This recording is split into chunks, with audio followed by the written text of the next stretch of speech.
Good? All right, call to order, Safety and Public Works. This is October 21st, 2024, 7 p.m., council chambers. We have 5 items tonight. First item is a discussion on sanitary sewer rates, and this is Public Works Director Jesse Dean. Go ahead. Thank you, Mr. Chair.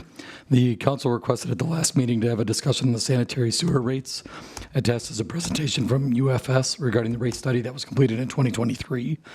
Based on the rate study, a resolution was adopted to increase the rates per the recommendation for 2024 and 2025 and revisit the rates in 2025 for future years.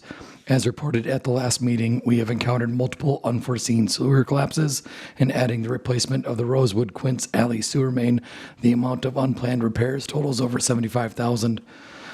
In addition, staff will need to perform some additional emergency repairs to stabilize a large sewer main adjacent to Evergreen Cemetery that has experienced significant washout. Unsure on the cost on that at this time.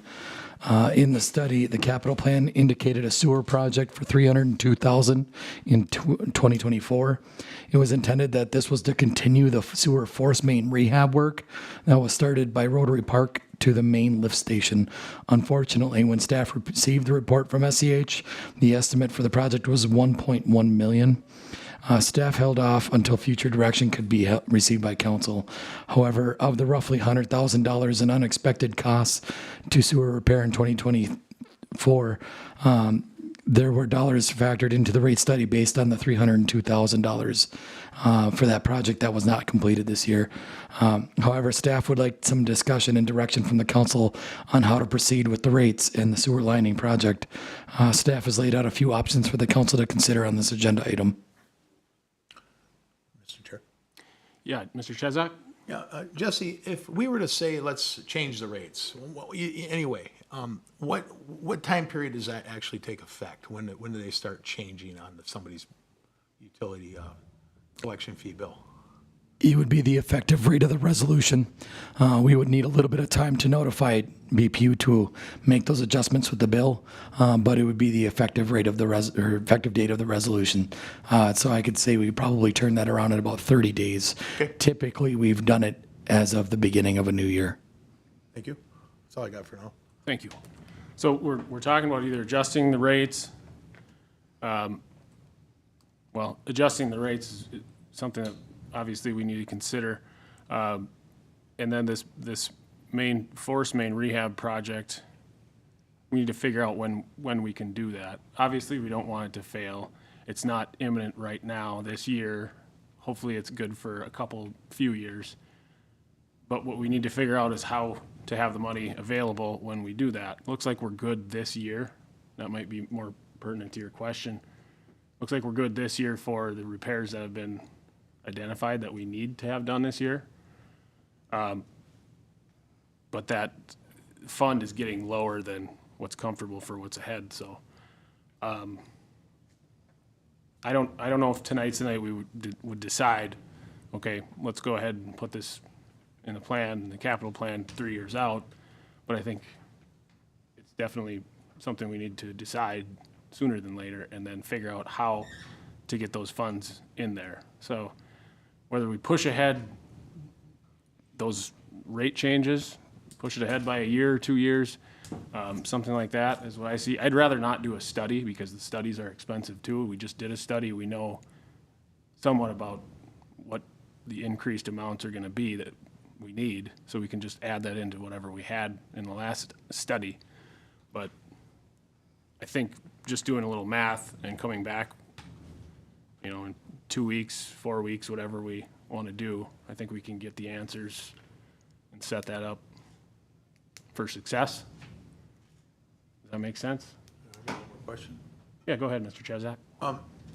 Jesse, I think we did touch on this, but I don't know if Connie's here, but you and I talked about bonding for this, and then as far as you understand, and maybe we don't know for sure, but the rates this sanitary sewer collection fees can pay off that bond. We wouldn't be necessarily having to levy taxpayers for that, or we could do either, right?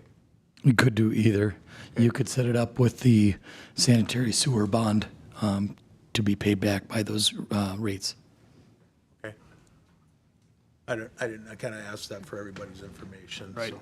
okay. Yeah, definitely makes sense. We got to put all our options on the table before we decide, number one, when that big project is going to get done.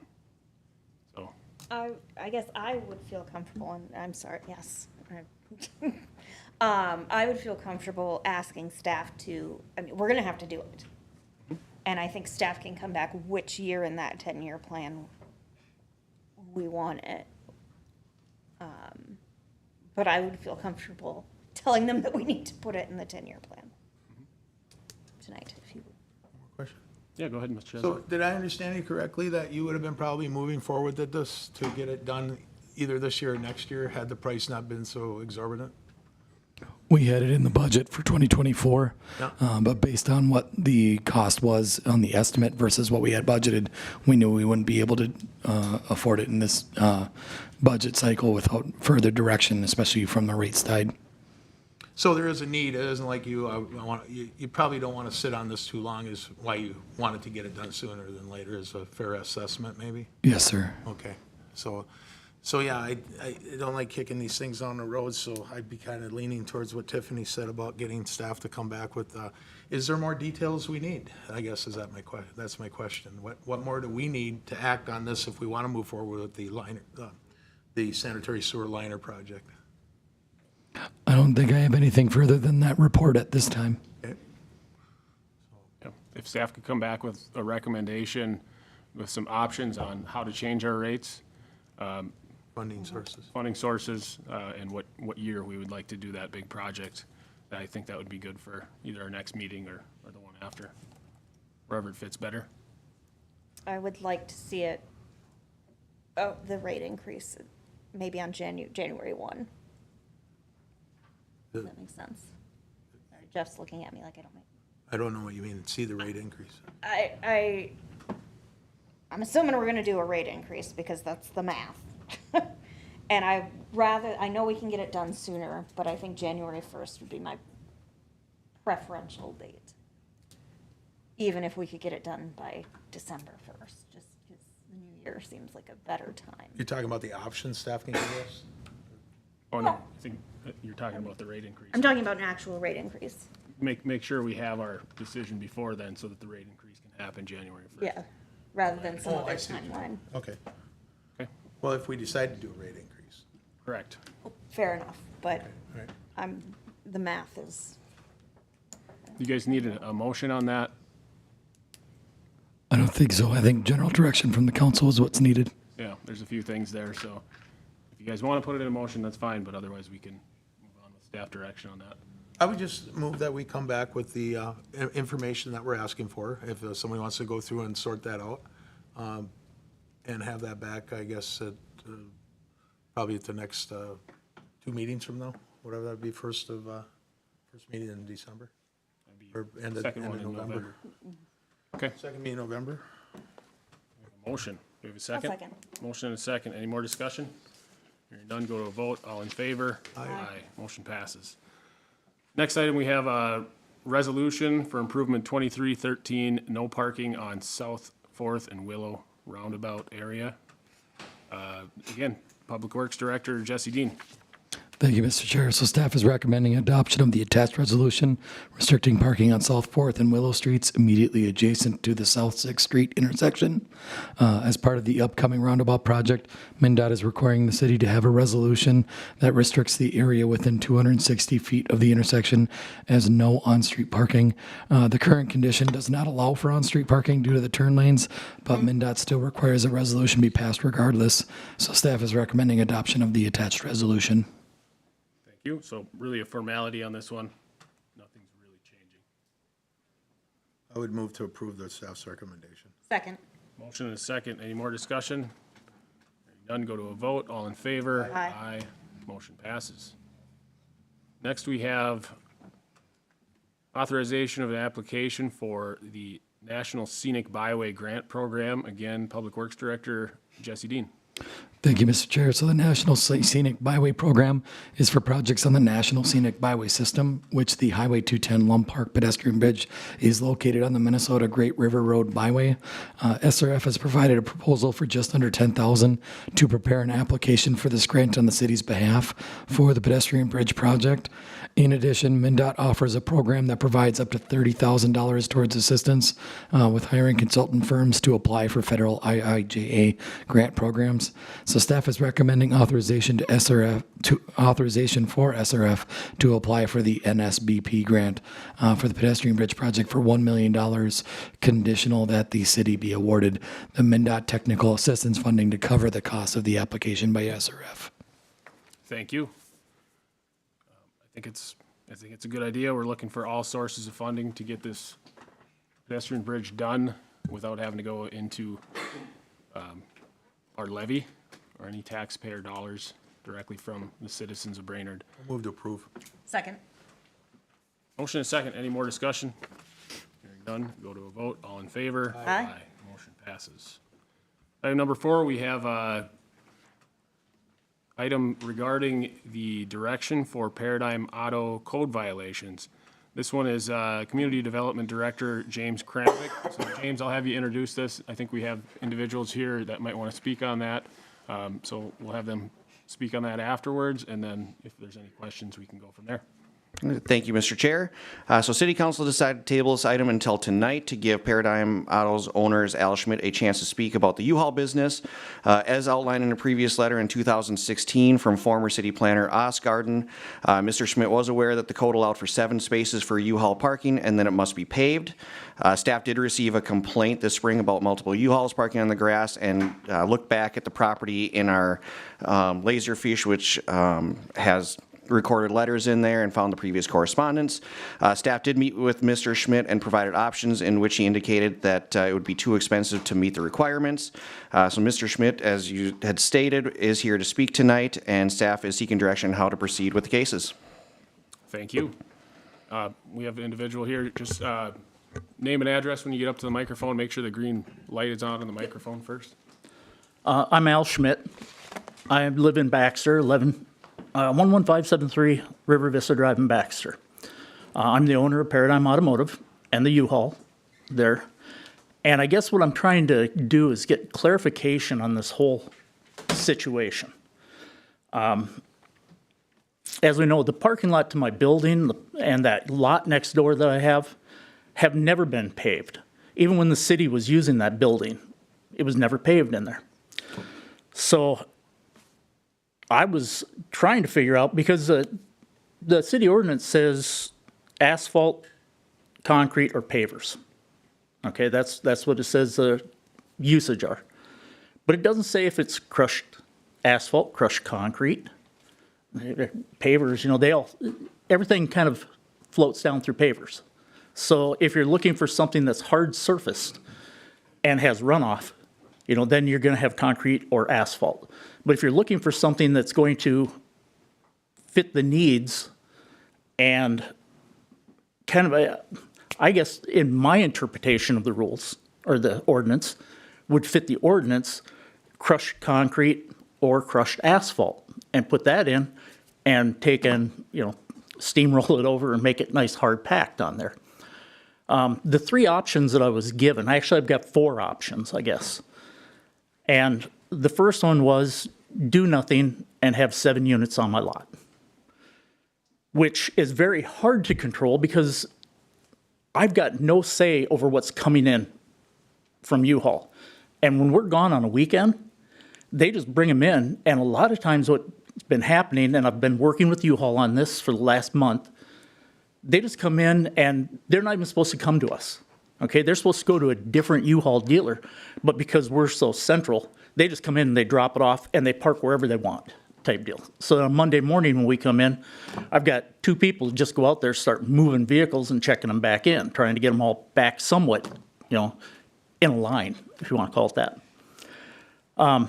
So I really have no control over what comes into me or what goes out, as a matter of fact, because it's a very fluid situation on that. Now, going back to the options that I have.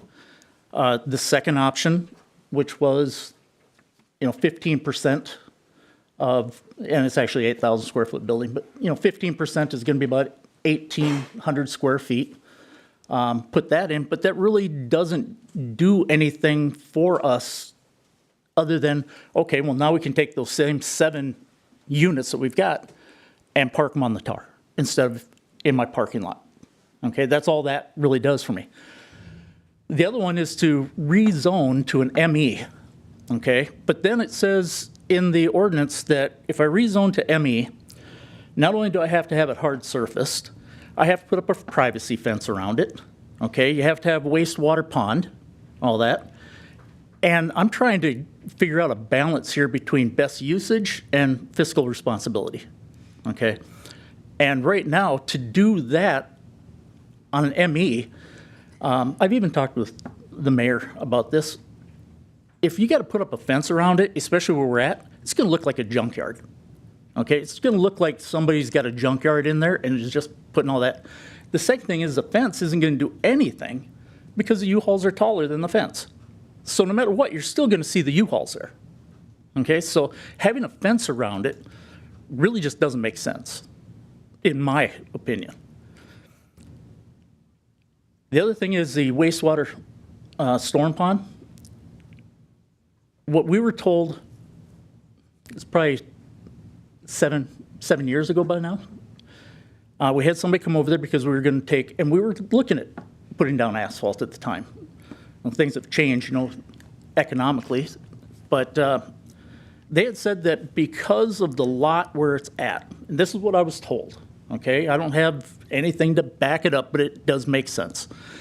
From where the lot is, to put a wastewater retention pond that close to the river would be environmentally stupid, okay? Especially when the railroad has their wastewater pond right on the other side of Southwest 4th. Hold on. Okay? Yes, sir. Is it stormwater or wastewater? I'm sorry, it's stormwater. Okay, that's okay. Stormwater. It's okay. Yeah. But everything goes down by the tracks and it runs over to that pond, then they put that over there so it wouldn't go into the river. Okay? So to have another stormwater retention pond that close to the river doesn't make sense to me in that aspect.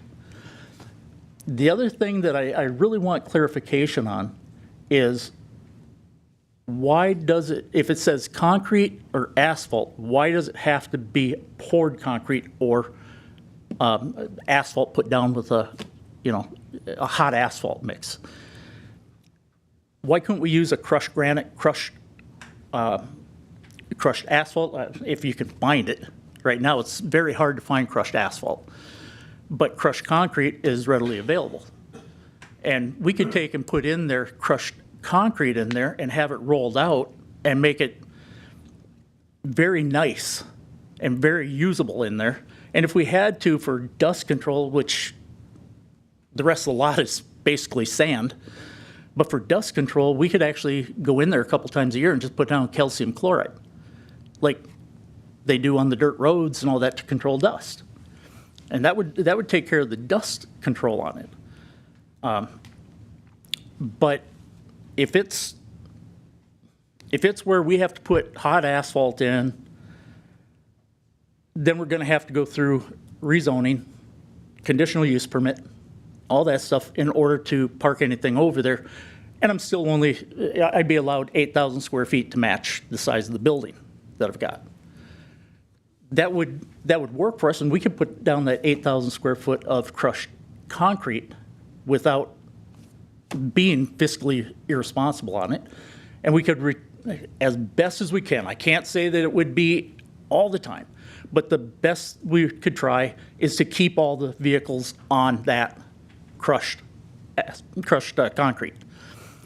Now, like I said, we can do that on Monday morning and put them all back, but whether the customers from U-Haul park it back where they're supposed to be parked or not, your guess is as good as mine. We just find that out on Monday when we come in and we adjust from there. So I'm kind of asking for your help as to determine what actually needs to be done, what can we do, because the way that the ordinance is there, it doesn't have a balance between best usage and fiscal responsibility. It's basically telling me that I have to go and put myself further in debt in order to asphalt this parking lot. And then the way that the rules read is I've got to put up a fence around it, okay? And I have to do the stormwater. So, I mean, that in itself is, it's basically undoable, in this situation. And I think, honestly, it would make it look worse over there, make it look like more of a junkyard over there by doing that, instead of just having the U-Hauls there where they're readily seen by the customers and such like that. Looks like you got a question, Mike. Well, we have limited time, so if you have anything specific that you want to ask us, or ask of us, and then I want to make sure these guys get their questions asked of you if they have any too. Okay, the question number one I've got, can we use crushed concrete and do it with that? And I know I've talked to James before, and he said that he's talked to other people, and they said, no, we can't do that. I'm unclear as to why, because if you can use pavers and it goes down through the pavers, why can't we use crushed concrete, which is basically crushed pavers, Okay.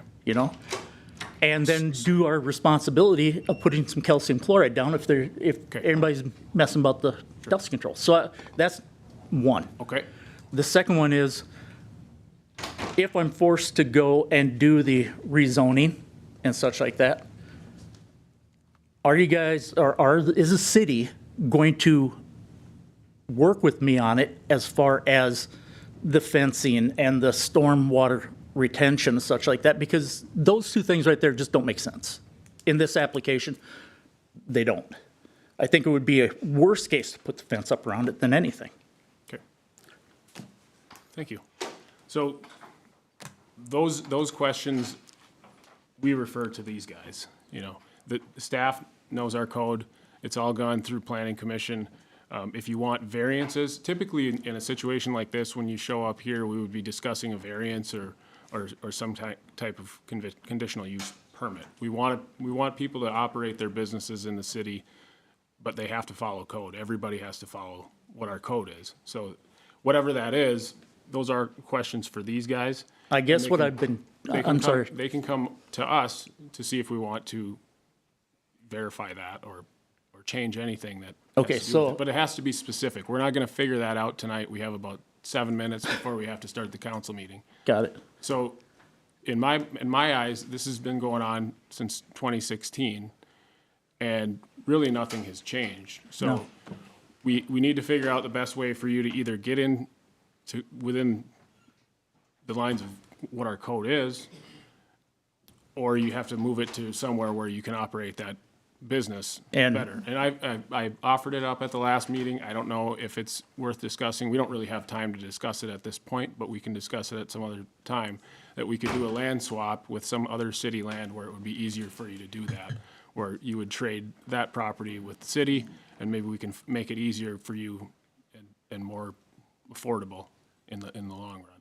So I don't think we have a whole lot of time to discuss that right now, Dave. but Mr. Chezak, go ahead. Yeah, perhaps if we gave staff direction, it would get, I would like to investigate your idea of land swap. I don't even know if we can do that. So I would make a motion to that effect, and also just to come back with clarification if we can or cannot allow this property owner, this business owner to have a crushed concrete and forego a fence and use the calcium chloride to keep dust down if we do allow crushed concrete. I'll make that a motion for staff to come back.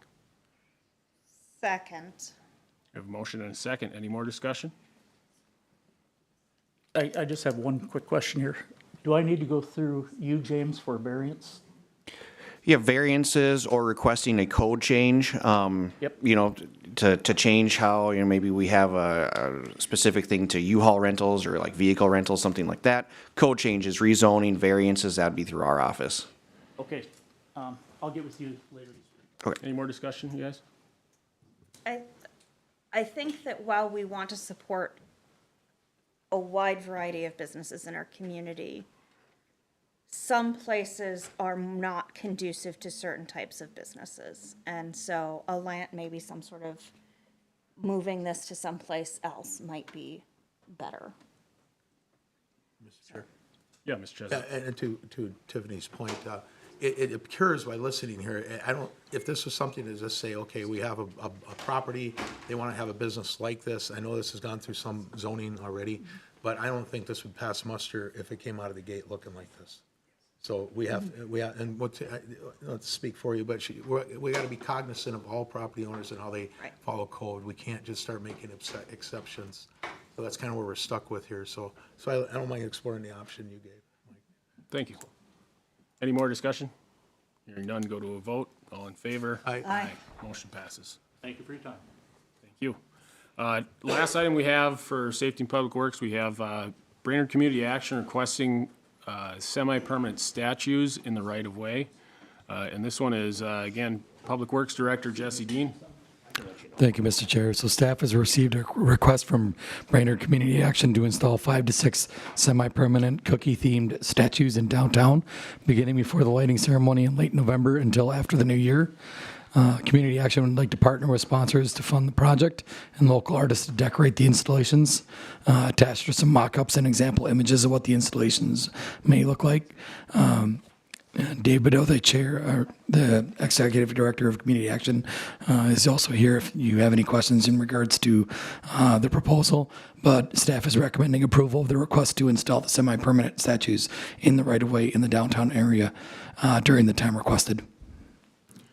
Mr. Bedeau, would you like to talk about the cookies? Absolutely. Dave Bedeau, Executive Director, Brainerd Community Action, 321 South 7th Street. Yeah, just a small idea for getting some fun decorations for downtown for this Christmas season.